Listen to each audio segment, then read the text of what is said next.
کروا دیتے ہیں تاکہ میرا بندہ اپنے گناہوں کی معافی مجھ سے مانگ سکے، میرے بندے کے بیچ میں اور میرے درمیان میں شیطان حائل نہ ہو۔ اب شیطان تو بند ہیں، شیاطین تو قید ہیں، پھر بھی اگر رمضان المبارک میں گناہ ہوتے ہیں تو وہ اپنے نفس کی خرابی کی وجہ سے، یا وہ جو 11 مہینے شیطان نے ہمارے اوپر محنت کی ہے اس کی محنت کے اثرات ہوتے ہیں، جس کی وجہ سے بندہ رمضان المبارک میں بھی گناہ کر رہا ہوتا ہے۔ وگرنہ اگر رمضان المبارک کا فلسفہ سمجھیں تو رمضان کا تو فلسفہ عام ہے کہ رمضان کا فلسفہ یہ ہے کہ اللہ نے رمضان دیا ہی ہمیں اس وجہ سے ہے تاکہ ہماری اللہ مغفرت کریں، اللہ ہمارے گناہوں کو معاف کریں۔ اللہ نے ہماری بخشش کے لیے بہانے کے طور پر اللہ نے ہمیں رمضان المبارک کا مہینہ دیا ہے۔ حدیث مبارکہ میں ہے، نبی اکرم صلی اللہ علیہ وسلم نے فرمایا کہ جب رمضان المبارک کا چاند نظر آتا ہے اللہ کی رحمت کے دروازے کھول دیے جاتے ہیں اور غضب کے دروازے بند کر دیے جاتے ہیں، آسمان کے دروازے کھول دیے جاتے ہیں، سارا سال جنت کو رمضان المبارک کے لیے ہی سجایا جاتا ہے۔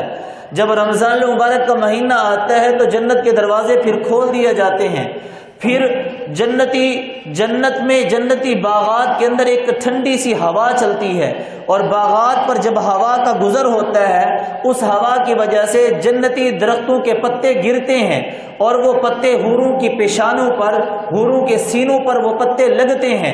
اب جیسے ہی جنت کی ٹھنڈی ہوائیں چلتی ہیں، حوریں جنت کی ٹھنڈی ہواؤں کو محسوس کرتی ہیں، وہ سمجھ جاتی ہیں کہ رمضان کا چاند نظر آ گیا ہے، اور اللہ سے التجا کرتی ہیں کہ ربا جو رمضان کی قدر کرے یا اللہ ان کو ہمارا شوہر بنا دینا، ہم ان کو دیکھ کر اپنی آنکھوں کو ٹھنڈا کریں، وہ ہمیں دیکھ کر اپنی آنکھوں کو ٹھنڈا کریں۔ یہ رمضان المبارک کا ایسا مقدس مہینہ ہے۔ رمضان المبارک کا جب مہینہ آنے والا تھا، روایات کے اندر آتا ہے نبی اکرم صلی اللہ علیہ وسلم صحابہ کرام کی مجلس میں بیٹھے ہوئے تھے تو آپ نے فرمایا ماذا یستقبلکم، اس انداز سے رمضان کا استقبال کیا کہ فرمایا کہ ماذا یستقبلکم وماذا تستقبلون، کون آ رہا ہے وہ دیکھو، کون آ رہا ہے وہ دیکھو، کون آ رہا ہے۔ اس انداز کے ساتھ یہ جملے بولے تو حضرت عمر فاروق رضی اللہ عنہ نے فرمایا اے اللہ کے رسول کیا دشمن آ رہا ہے؟ نبی اکرم صلی اللہ علیہ وسلم نے فرمایا نہیں۔ پھر حضرت عمر فاروق رضی اللہ عنہ نے فرمایا اوحی نزل، کیا کوئی وحی نازل ہوئی ہے؟ نبی اکرم صلی اللہ علیہ وسلم نے فرمایا نہیں۔ تو حضرت عمر فاروق رضی اللہ نے فرمایا اللہ کے رسول کون آ رہا ہے؟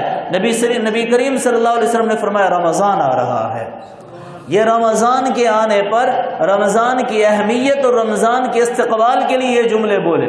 روایت کے اندر آتا ہے نبی اکرم صلی اللہ علیہ وسلم جب رمضان مبارک کا چاند نظر آتا تھا عبادت کے لیے خود کو کمر بستہ کر دیا کرتے تھے۔ رمضان میں نبی اکرم صلی اللہ علیہ وسلم اس قدر عبادت کیا کرتے تھے، اتنی عبادت کسی اور مہینے میں نبی اکرم صلی اللہ علیہ وسلم نے کبھی نہیں کی جتنی کہ عبادت رمضان المبارک کے مہینے میں کی۔ روایات سے پتہ چلتا ہے جب رمضان المبارک کا چاند نظر آتا تھا تو نبی اکرم صلی اللہ علیہ وسلم کا معمول ہوتا تھا، 3 چیزیں معمول میں بڑھ جاتی تھیں، 3 چیزیں معمول کے اعتبار سے آقا کی بڑھ جاتی تھیں۔ نمبر 1، رمضان مبارک کے چاند نظر آنے کے بعد نبی اکرم صلی اللہ علیہ وسلم کی عبادت بڑھ جاتی تھی۔ عبادت تو 11 مہینے بھی کرتے تھے، لیکن جب رمضان المبارک کا چاند نظر آتا تھا تو معمول سے زیادہ عبادت بڑھ جاتی تھی۔ دوسرے نمبر پہ سخاوت بڑھ جاتی تھی۔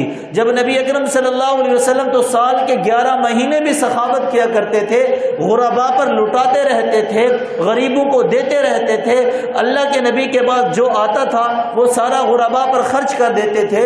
لیکن جب رمضان المبارک کا مہینہ آتا تھا تو اس قدر سخاوت کرتے تھے کہ ہوا آندھی بھی آقا کی سخاوت کا مقابلہ نہیں کر سکتی تھی۔ جب رمضان کا مہینہ آتا تھا تو پہلے نمبر پہ عبادت بڑھ جاتی، دوسرے نمبر پہ سخاوت بڑھ جاتی، تیسرے نمبر پہ قرآن کی تلاوت بڑھ جاتی تھی۔ یہ 3 کام تو پورا سال نبی اکرم صلی اللہ علیہ وسلم کیا کرتے تھے، لیکن جب رمضان مبارک کا مہینہ آتا تھا تو ان 3 کاموں میں کثرت ہو جاتی تھی، یہ معمول سے زیادہ ہو جاتے تھے یہ 3 کام۔ امام اعظم ابو حنیفہ رحمہ اللہ کے بارے میں آتا ہے جب رمضان المبارک کا مہینہ آتا تھا قرآن کی تلاوت اس قدر کثرت سے کر دیتے تھے کہ ایک رمضان المبارک میں 63 دفعہ قرآن پاک ختم کیا کرتے تھے. ایک ختم دن کو کیا کرتے تھے، ایک قرآن پاک کا ختم رات کو کیا کرتے تھے، اور جو 3 قرآن پاک ہوتے تھے وہ تراویح میں ختم کیا کرتے تھے. ہر عشرے میں قرآن پاک تراویح میں ختم کرتے تھے. تو اس لحاظ کے ساتھ 63 دفعہ ایک رمضان مبارک میں قرآن پاک ختم کیا کرتے تھے. ہم اپنی حالت پر غور کریں کہ رمضان مبارک میں ہم کتنی دفعہ قرآن پاک ختم کرتے ہیں. ہماری تلاوت کا معمول کس قدر بڑھ جاتا ہے. شروع میں جذبہ ہوتا ہے، جنون ہوتا ہے، 4 دن قرآن پاک کو اٹھایا، 5 دن اٹھایا، اس کے بعد رکھ دیا. بھی ایسے نہ کیا کریں. رمضان مبارک کا تو مہینہ اللہ نے ہمیں دیا ہی ہمیں بخشنے کے لیے ہے. حضرت علی رضی اللہ عنہ کا قول ہے 2 چیزیں اللہ نے امت محمدیہ کو صرف اور صرف اسی وجہ سے عطا کی ہیں تاکہ امت محمدیہ کو اللہ جہنم میں نہ ڈالے. ایک رمضان اور ایک قرآن. حضرت علی کا قول ہے یہ 2 چیزیں محبوب امت کو ملی ہی اس وجہ سے ہیں تاکہ اللہ اس محبوب امت کو بخشیں. اور اس محبوب امت کو بخشوانے کے لیے اللہ تعالیٰ نے ہمیں قرآن عطا کیا، اللہ نے ہمیں رمضان المبارک کا مہینہ عطا کیا. نبی اکرم صلی اللہ علیہ وسلم کا فرمان ہے کہ رمضان المبارک کے مہینے میں 4 چیزوں کی کثرت کیا کریں. 4 چیزوں کی کثرت کیا کریں. نمبر 1 کلمہ طیبہ کی کثرت. یہ وہ مہینہ ہے جس میں نیکیوں کا ثواب بڑھ جاتا ہے. اگر ہم کلمے کی تسبیح لا الہ الا اللہ کی تسبیح عام معمول کے مطابق کرتے ہیں تو ہمیں اتنا ثواب ملتا ہے، 10 گنا ثواب ملے گا، 70 گنا ملے گا. اخلاص کے برابر زیادہ بھی مل سکتا ہے لیکن محدود ملے گا. لیکن جب وہی تسبیح، وہی جملہ، وہی کلمہ ہم رمضان المبارک کے مہینے میں ادا کرتے ہیں، زبان سے نکالتے ہیں، تو اللہ ہزاروں میں نہیں بلکہ لاکھوں کروڑوں میں اس کا ثواب عطا فرماتے ہیں. آپ حساب کریں. ایک حدیث مبارکہ میں ہے، نبی اکرم مشکاۃ شریف کی حدیث ہے، نبی کریم صلی اللہ علیہ وسلم نے فرمایا جو بندہ یہ جملے پڑھتا ہے لا الہ الا اللہ وحدہ لا شریک لہ احدا صمدا لم یلد ولم یولد ولم یکن لہ کفوا احد، جو بندہ یہ جملے پڑھتا ہے اللہ 20 لاکھ نیکیاں اس کے نام اعمال میں لکھ دیتے ہیں.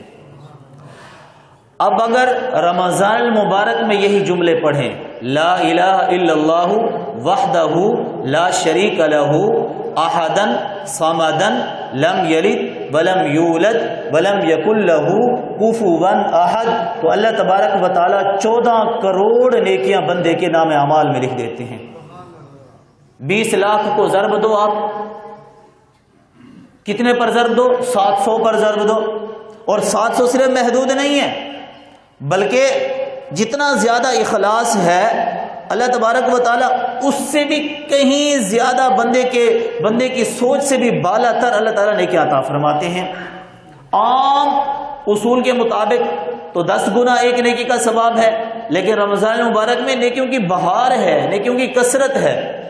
جیسے مثال کے طور پر عام مہینوں کے اندر نفل پڑھتے ہیں تو نفل کا ثواب نفل کے درجے میں ہی ہوتا ہے، لیکن نفل اگر رمضان المبارک کے مہینے میں پڑھیں گے تو 2 رکعت نماز نفل کا ثواب ہمیں اللہ تعالیٰ فرض کے برابر عطا فرماتے ہیں، اور ایک فرض کے ثواب کو اللہ 70 گنا بڑھا دیتے ہیں. ایک فرض کے ثواب کو 70 گنا. تو یہ نیکیاں کمانے کا سیزن ہے، نیکیاں اکٹھا کرنے کا یہ مہینہ ہے. پورا سال کے 11 مہینے بندہ اللہ کی رحمت کی تلاش میں رہتا ہے، لیکن جب رمضان کا چاند نظر آتا ہے تو اللہ کی رحمت ہر در پہ دستک دیتی ہے. آؤ میرے بندے میرے پاس آؤ، میں تمہارے گناہوں کو معاف کروں. یہ وہ مہینہ ہے جس میں رب کی رحمت خود بلا رہی ہوتی ہے. کوئی مغفرت چاہنے والا ہے، کوئی اپنے گناہوں کی بخشش کروانے والا ہے، کوئی ضرورت مند اپنی ضرورتوں کو میرے سامنے رکھنے والا، میں اس کی ضرورتیں پوری کروں. رمضان المبارک کہ یہ جو تقسیم ہے حدیث مبارکہ میں کہ پہلا عشرہ رحمت ہے، دوسرا عشرہ مغفرت ہے، تیسرا عشرہ جہنم سے آزادی کا ہے، تو اس کا یہ مطلب نہیں ہے کہ رحمت صرف پہلے عشرے میں ہوتی ہے تو دوسرے میں نہیں ہوتی، یہ مطلب نہیں ہے کہ مغفرت صرف دوسرے مہینے میں ہوتی ہے، دوسرے عشرے میں ہوتی ہے، پہلے میں نہیں ہوتی، نہیں، بلکہ رمضان کی ہر گھڑی، ہر لمحہ سراپا رحمت بھی ہے، سراپا مغفرت بھی ہے، اور جہنم سے آزادی کا سبب بھی ہے۔ اور اسی حدیث کے پیش نظر کچھ حضرات نے مخصوص دعائیں نقل کر دی ہیں، ان کی نشر و اشاعت بھی بڑے اعلیٰ پیمانے پر عوام الناس کرتی ہے کہ رمضان المبارک کے پہلے عشرے کی یہ دعا ہے، دوسرے عشرے کی یہ دعا ہے، تیسرے عشرے کی یہ دعا۔ یاد رہے یہ جو منقول دعائیں میقات الصیام پر رمضان کیلنڈر پر لکھی ہوئی ہوتی ہیں، یا چھوٹی چھوٹی نماز یا کتابچوں میں لکھی ہوئی ہوتی ہیں، یہ دعائیں احادیث رسول اللہ سے ثابت نہیں ہیں کہ بھی پہلے عشرے کی یہ دعا نبی نے بتائی ہو، ایسا نہیں ہے۔ ہاں کوئی بھی آپ دعا کرو، عربی کی ضروری نہیں کہ صرف عربی میں کرو، آپ جس زبان میں چاہو دعا کرو، اللہ کی رحمت مانگو، خوب مانگو، جس انداز میں چاہو، جن الفاظ میں چاہو، جس طرح چاہو، رٹے رٹائے عربی کے الفاظ یاد کروانا مقصد نہیں ہے، بتانا مقصد نہیں ہے۔ اگر آپ کو عربی کی دعائیں آتی ہیں جو رحمت پر مشتمل ہوتی ہیں، اس کا مطلب بھی آپ کو پتہ ہوتا ہے، تو نور علی نور ہے۔ ایک دعا عربی کی آپ کو آتی تو ہے، لیکن اس کے مطلب سے آپ نا واقف ہیں، تو بجائے وہ رٹے رٹائے الفاظ کہنے کہ آپ اپنی پنجابی میں اللہ سے اللہ کی رحمت مانگو، آپ اپنی سرائکی میں اللہ سے اللہ کی رحمت کا سوال کرو، آپ اردو کے اندر اللہ سے اللہ کی رحمت کا سوال کرو۔ اللہ سے دعا کرنے کے لیے عربی لفظ کا یاد کرنا کوئی ضروری نہیں ہے کہ جب تک آپ عربی دعا نہیں یاد کرو گے تب تک اللہ کی رحمت آپ پر نہیں برسے گی۔ آپ جس انداز میں چاہو اللہ سے مانگو، رو رو کر مانگو، اپنے انداز میں مانگو، تنہائی میں مانگو، خلوت میں مانگو، اللہ کو یاد کر کے مانگو، اللہ کی محبت دل میں رکھ کے مانگو، اللہ کے محبوب کے صدقہ سے مانگو۔ ہاں اگر جس کو رحمت سے متعلق دعائیں آتی ہیں، پھر ایک دعا نہیں ہے، مختلف وہ دعائیں ہیں جس کے اندر اللہ کی رحمت کا ذکر ہے۔ یا حی یا قیوم برحمتک نستغیث اللہم ارحم لنا یا ارحم الراحمین رب اغفر وارحم وانت خیر الراحمین رب ارحمہما کما ربیانی صغیرا۔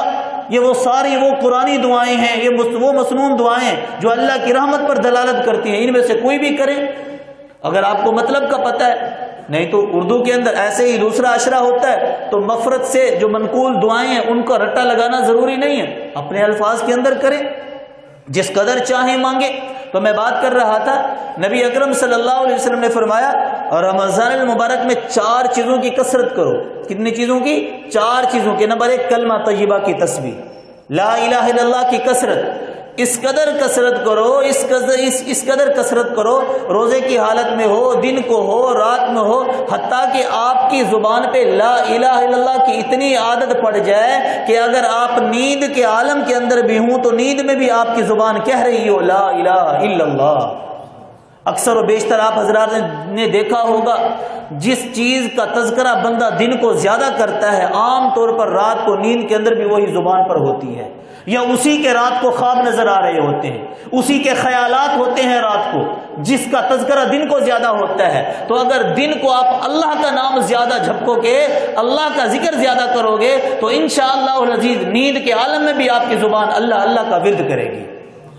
یہ وہ عمل ہے جو نبی اکرم صلی اللہ علیہ وسلم نے رمضان المبارک کے لیے بتایا، اس میں کثرت کرو، جس حد نہ لگاؤ کہ میں نے 100 دفعہ پڑھا ہے، میں نے 200 دفعہ پڑھا ہے، لامحدود کلمہ طیبہ کی تسبیح کرو۔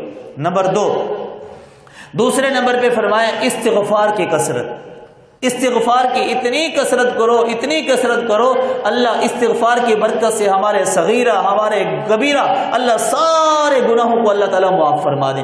جب ہمارے گناہ معاف ہو جائیں گے ہاں تو پھر اللہ رمضان المبارک کی رحمتیں اور رمضان المبارک کے انوارات بھی ہم کما حقو حاصل کر سکیں گے۔ اس وجہ سے حضرت حسن بصری رحمہ اللہ کے پاس ایک آدمی آیا اور کہنے لگا کہ مجھے کوئی وظیفہ بتا دیں، پریشانی ہے، میں کیا پڑھوں؟ تو حضرت حسن بصری رحمہ اللہ نے فرمایا بھائی استغفار پڑھ۔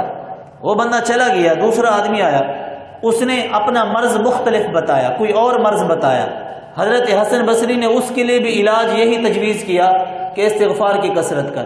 تیسرا آدمی آیا، اس کا مرض اور تھا، حضرت حسن بصری نے اس کو بھی علاج کے طور پہ کہا استغفار کر۔ ساتھ میں بیٹھنے والا آدمی اس نے پوچھا کہ یہ بات مجھے سمجھ نہیں آئی کہ مرض تو مختلف تھے، مریض بھی مختلف تھے، مرض بھی مختلف تھے، آپ نے سب کو ایک ہی دوائی کیوں دی ہے، سب کے لیے ایک ہی علاج کیوں تجویز کیا ہے؟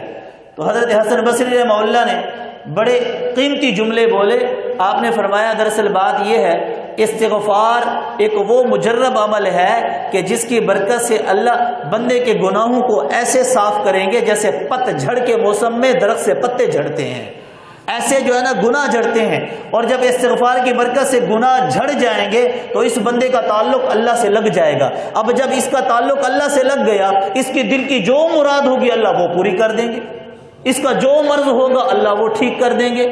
پہلے یہ تعلق تو اللہ سے لگائے، جب اس کا استغفار کی برکت سے اللہ سے تعلق لگ جائے گا پھر اس کی ہر مراد پوری ہو جائے گی۔ تو رمضان مبارک میں استغفار کی کثرت، اور استغفار کے لیے آپ مخصوص الفاظ کا سہارا نہ لیں، جو الفاظ آپ کو یاد ہیں، استغفر اللہ یاد ہے وہ پڑھیں، لیکن توجہ سے، محبت سے، غور و فکر سے۔ استغفر اللہ ربی من کل ذنب واتوب الیہ پڑھیں۔ اسی طرح استغفار کے دیگر بھی کلمات ہیں، وہ اگر یاد ہیں وہ پڑھیں۔ استغفار کی کثرت۔ تیسرے نمبر پہ رمضان مبارک کا جو عمل نبی اکرم صلی اللہ علیہ وسلم نے بتایا کہ رمضان میں کثرت سے کریں، وہ ہے جہنم سے بچنے کی دعا۔ جہنم سے بچنے کی دعا۔ یا اللہ، ایک بزرگ کے بارے میں آتا ہے، وہ اللہ سے جب دعا کرتے تھے تو کہتے تھے کہ یا اللہ، میرے اعمال اس قابل تو نہیں ہیں کہ میں تجھ سے جنت کا مطالبہ کروں، لیکن میں تیری رحمت کے صدقہ سے صرف اتنا سوال کرتا ہوں کہ مجھے جہنم سے بچا دے۔ تو رمضان میں جہنم سے بچنے کی خوب دعائیں کریں۔ اللہم اجرنا من النار، عربی کی ضروری نہیں ہے، اردو میں کریں، اپنی زبان کے اندر کریں، جس انداز میں چاہیں اللہ سے جہنم سے بچنے کی دعا کریں۔ چوتھے نمبر پہ رمضان مبارک کے جس عمل کی کثرت کرنی ہے وہ کیا ہے؟ جنت کی طلب۔ جنت کو مانگے، اللہ سے اللہ کی جنت مانگے، اور اللہ سے اللہ کی جنت بھی مانگے، اللہ سے اللہ کی محبت بھی مانگے کہ اللہ آپ ہمیں اپنی محبت نصیب فرما دے۔ جیسے ہمارے دل میں دنیا کی محبت نے دلوں کو زنگ لگا دیا ہے، یا اللہ ویسے ہماری دلوں سے دنیا کی محبت نکال کے یا اللہ تو اپنی محبت ہمارے دلوں میں بھر دے۔ یہ